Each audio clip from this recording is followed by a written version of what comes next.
Assalamualaikum students. Today, this is our lecture 5 and we will going to talk on operating systems. Let's start this. I am Sabira and first of all, you have to know that what are operating systems. तो हमारे पास basically जो software interface है जो communicate करवाएगा between user और device hardware के, मैंने आपको बहुत डिटेल में हार्डवेयर और सॉफ्टवेयर के बारे में बताया, जिसमें मैंने इनपुट डिवाइसेस के बारे में बताया, आउटपुट डिवाइसेस के बारे में बताया। तो हार्डवेयर की मैं सिर्फ बात कर रही हूँ अगर तो उसके अंदर बेसिकली जब हम ऐसा सॉफ्टवेयर इंटरफेस होगा जो कम्युनिकेट करवाएगा यूजर को डिवाइस हार्डवेयर के साथ, यानी कि यूजर जब इंस्ट्रक्शंस देगा वो जिस मीडियम के थ्रू इंस्ट्रक्शंस देगा that is called operating systems. ठीक है। It allows users to interact with the device and perform desired functions. Again यही चीज, वही चीज को दोबारा दूसरे वे में ये कहा कि जैसे डिवाइस के साथ जब कोई यूजर इंटरेक्ट करना चाहे डिवाइस के साथ और अपने डिजायर फंक्शंस को परफॉर्म करना चाहे, तो उस चीज को कौन अकोमोडेट करता है या कौन मटेरियलाइज करता है, वो है ऑपरेटिंग सिस्टम।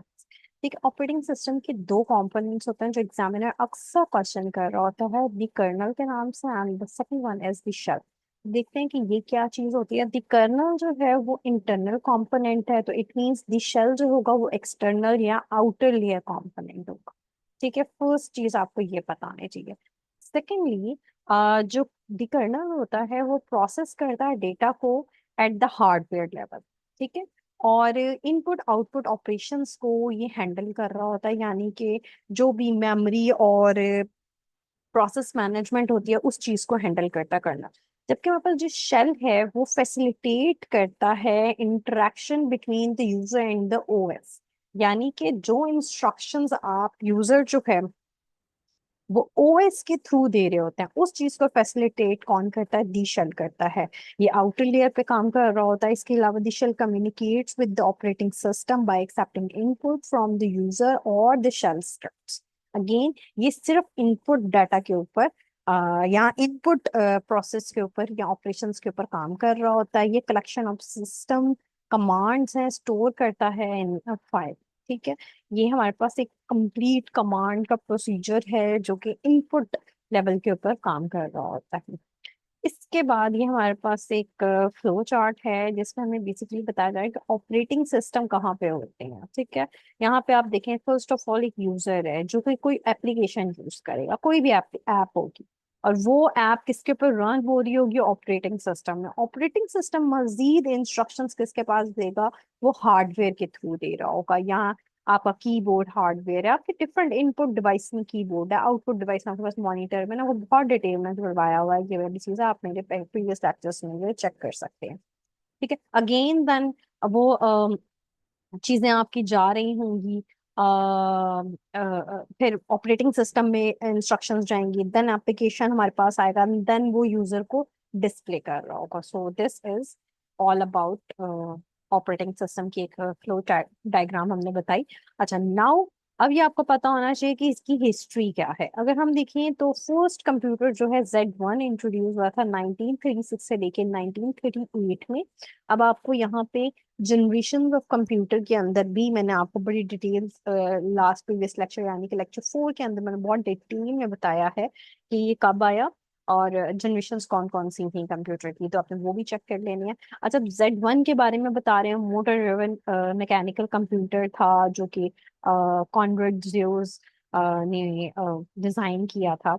अच्छा, उसके बाद हमारे पास 1960s में बेल लैब्स ने वर्क काम करना शुरू किया यूनिक्स के ऊपर। ठीक है। एक ऐप है हमारे पास, ऑपरेटिंग सिस्टम है बेसिकली, और ये मल्टी टास्किंग ऑपरेटिंग सिस्टम होता है, वही आगे उन्होंने बात बता दी है। और ये अलाउ करता है multiple users, different users different applications को रन कर सकते हैं एट ए टाइम और सिंगल मशीन के ऊपर। ठीक है, ये यूनिक्स का काम होता है। देन 1977 में एप्पल की सीरीज लॉन्च होना शुरू हुई, एप्पल डॉस 3.3, जो कि फर्स्ट डिस्क ऑपरेटिंग सिस्टम आया। इसने यूजर को सेव किया और रिट्राइव करता है डाटा को from a disk, hard disk. Then हमारे पास 1981 में माइक्रोसॉफ्ट ने 86 डॉस जो है वो परचेज किया।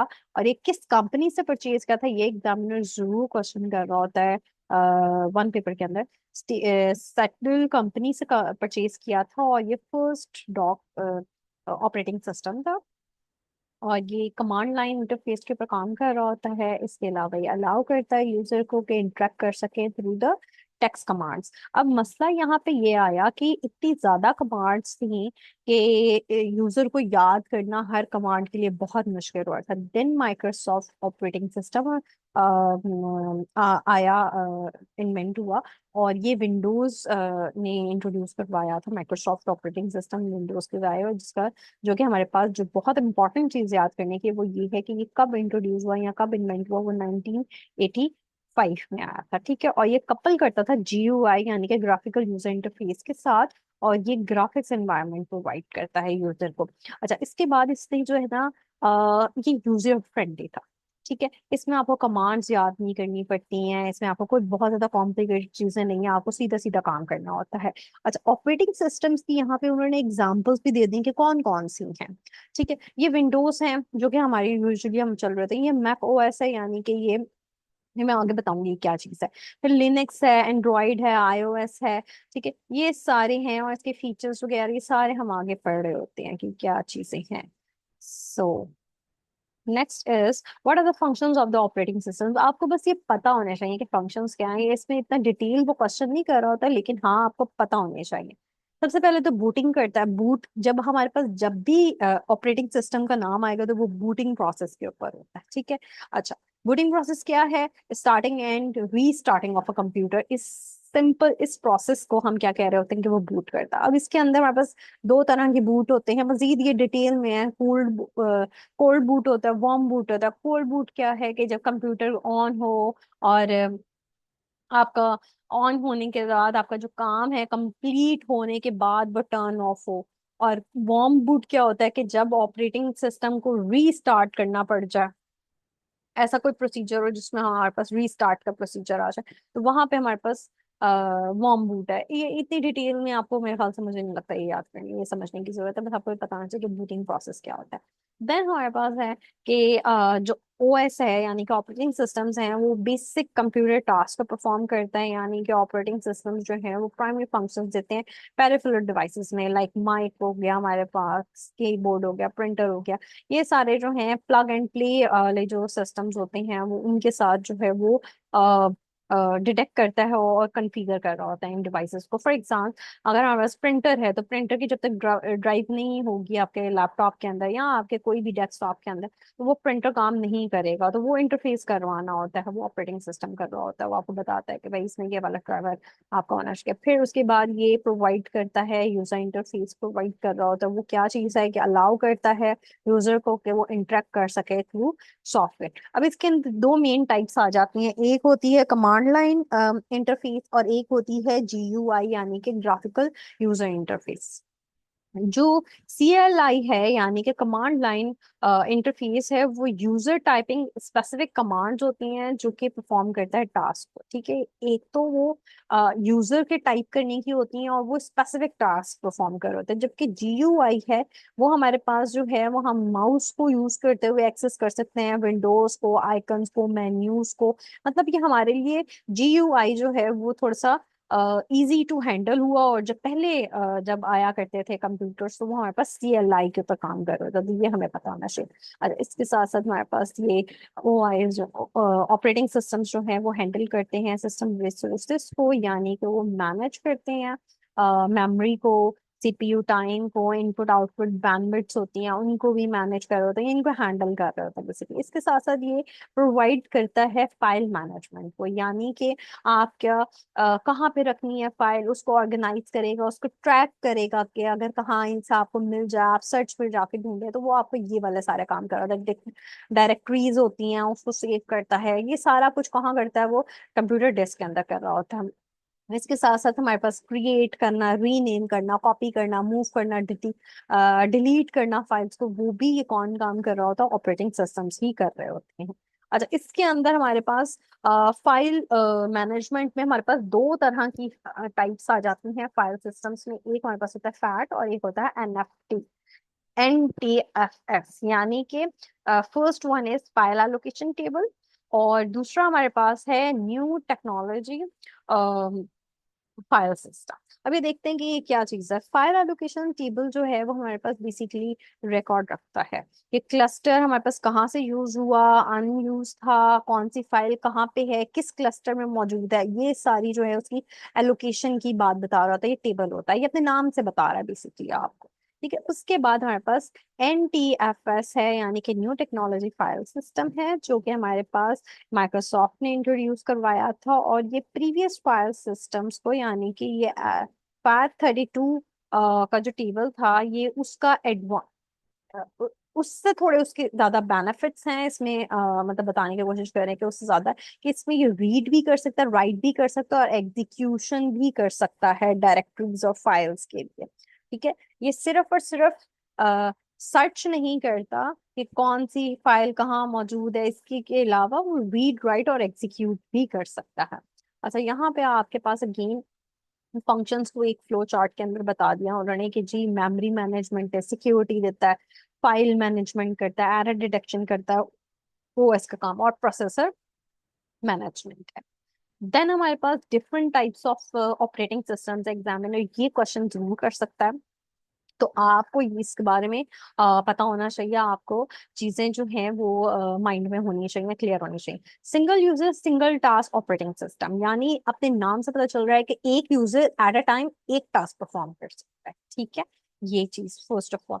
ठीक है, देन हमारे पास आता है single user multitasking operating system, यानी वो एक यूजर जो है एट ए टाइम कई काम कर सकते हैं। जैसे अभी मेरे पास बहुत सारी चीजें ओपन है, मल्टीपल टास्किंग हो रही है, एक तरफ व्हाट्सएप ऑन हुआ हुआ है, एक तरफ मैंने ये स्लाइड जोन की हुई है, एक तरफ मेरी जूम मीटिंग कंडक्ट हो रही है। तो ये डिफरेंट टास्क परफॉर्म हो रहे हैं, ये कौन कर रहे हैं? ऑपरेटिंग सिस्टम परफॉर्म कर रहा है। ठीक है, तो ये सारी चीजें हैं इसमें। उसके बाद the multiple user operating system, जिसके अंदर एक साथ साइमल्टेनियसली मल्टीपल यूजर्स जो हैं वो अपना टास्क परफॉर्म करेंगे। और उसकी एग्जांपल में कौन कौन से यूनिक्स है, VMS है, मेन फ्रेम ऑपरेटिंग सिस्टम यानी कि MVS है। ठीक है, इसके बाद रियल टाइम ऑपरेटिंग सिस्टम जो है वो कंट्रोल करता है एनवायरनमेंट को with a data processing system with a small time interval required to process and respond to input। यानी कि रियल टाइम ऑपरेटिंग सिस्टम्स में बेसिकली टाइम आपका इंटरवल जो है वो बड़ा मैटर करता है, यानी कि इसकी फास्ट जो है वो रिस्पॉन्स है, या आपको फौरन से पहले रिजल्ट को डिस्प्ले कराएगा, ज्यादा टाइम टेकिंग नहीं होगा। तो ये सारी चीजें हैं, ये टाइप्स जो हैं हमारे पास ऑपरेटिंग सिस्टम की हैं। इसके बाद हमारे पास और टाइप्स हैं जिसके अंदर टाइम शेयरिंग ऑपरेटिंग सिस्टम है, यानी कि पहले वाले के अंदर हमने ये बताया था कि रियल टाइम के अंदर फौरन आउटपुट देगा हमें। अच्छा, इसके अंदर टाइम शेयरिंग के अंदर कि पीपल जो है वो located at various terminals, definitely हमारे पास एक अगर पर्सन जो है वो पाकिस्तान से बिलोंग करता है और दूसरा इंसान जो है वो दुनिया के किसी और कोने से बिलोंग कर रहा होता है, तो वो जो है उसके लिए ये वाली टाइम शेयरिंग ऑपरेटिंग सिस्टम्स भी मौजूद हैं। मल्टीटास्किंग ऑपरेटिंग सिस्टम्स होते हैं अगेन इसको, और ये टाइम शेयरिंग सिस्टम के ऊपर काम कर रहे होते हैं कि मल्टीपल जो है वो टाइम जोन से ताल्लुक रखने वाले लोग at a time task perform कर सकते हैं। इसके साथ साथ हमारे पास अगला है डिस्ट्रीब्यूटेड ऑपरेटिंग सिस्टम। वो हमारे पास क्या काम करता है कि use several central processors to serve multiple real time applications and different users, यानी कि वो ऐसे सेंट्रल प्रोसेसर्स होंगे जो कि server multiple real time applications को यूज करेंगे, और इसमें डिफरेंट यूजर्स हमारे पास होंगे, जिसमें हमारे पास डाटा प्रोसेसिंग की जॉब्स जो हैं वो डिस्ट्रीब्यूटेड हैं। वो भी इसकी बेसिकली एग्जांपल है।